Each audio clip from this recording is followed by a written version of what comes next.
What is going on, yo? Faiz Sports back at it with another video talking some NFL. Here to talk about the Chicago Bears and here to talk about my expectations, the overall expectations for Justin Fields going into year two. What should they be? What are they going to be?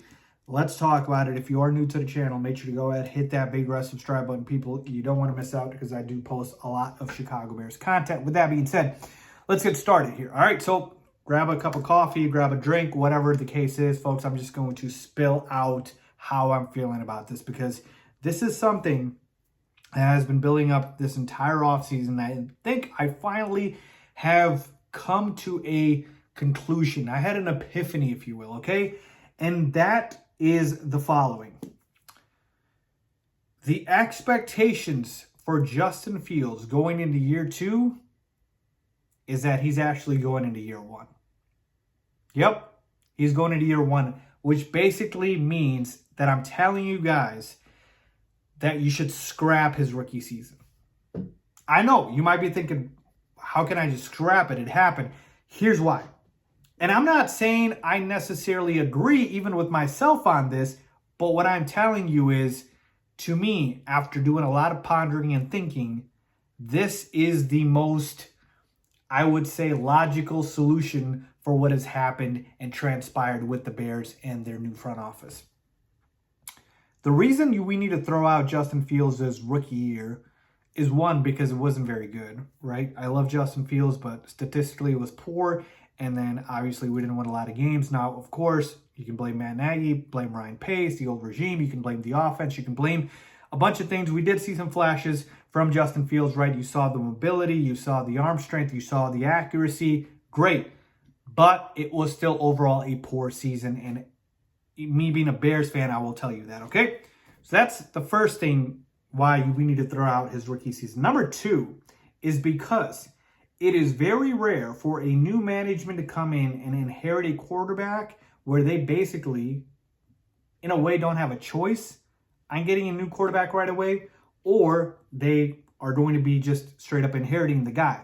Because usually what happens is a new regime will come in, and when I mean a new regime, I mean a new management like the Bears have with their new GM and coach, and they will want their own guy. Justin Fields was not drafted by Ryan Poles. Now, again, that does not mean Ryan Poles doesn't want him. In fact, he does. Ryan Poles himself has said he's all in on Justin Fields.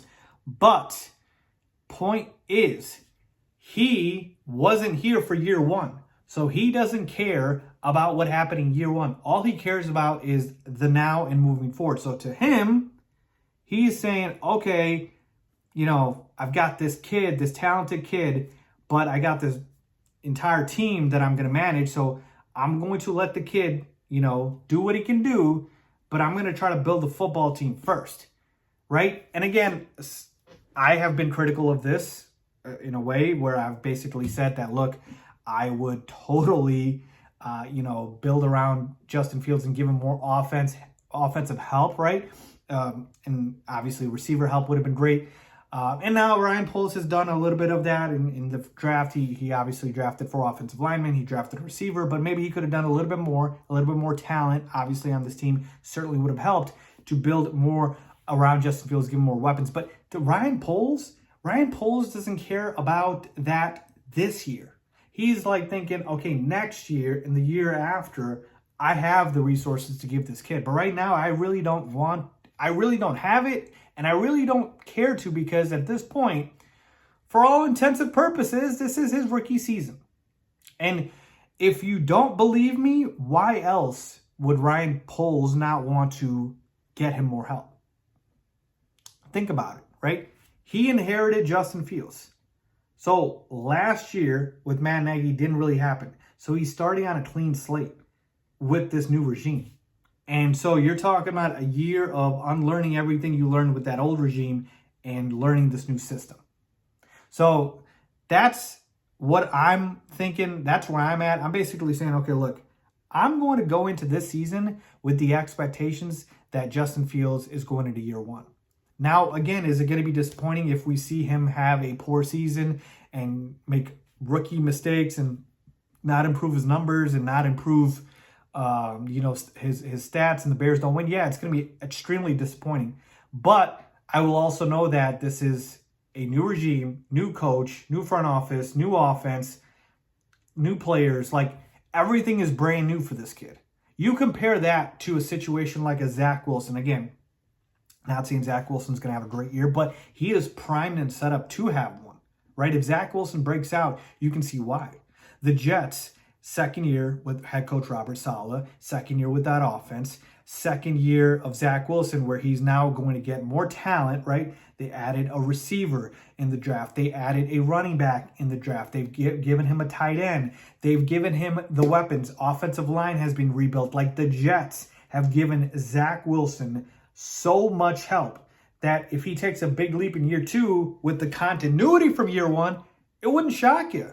There's no continuity here with Justin Fields. So that's what I'm saying to you guys is, just so I don't end up disappointed, I'm just going to assume this is Fields' first year, and I'm going to expect that to be the case. If he ends up, having his talent just shine through and he just ends up having a breakthrough in year 2, great. But if he doesn't, which is probably more likely based off of, how the team is looking, I'm not going to lose hope, because to me, year 3 is really when I can put those big expectations on him because of the situation, folks. I know it's not right. I know it's not fair. I know it doesn't feel good to say. I know that's not what people want to hear, but it's the truth, right? You go into this season thinking Justin Fields is going to throw for 4,000 yards, 25 to 30 touchdowns. He's going to break through. You might be disappointed. You really might be disappointed. So that's where I'm at, people. Let me know what you guys think. What are your expectations for Justin Fields? All I want is for him to just, be solid and build upon, this season in terms of what he's, experienced from last year. Just get better. But I'm not going to heap all of the crazy expectations on him to just completely, take off in year 2. Now with this roster. So let me know what you guys think. As always,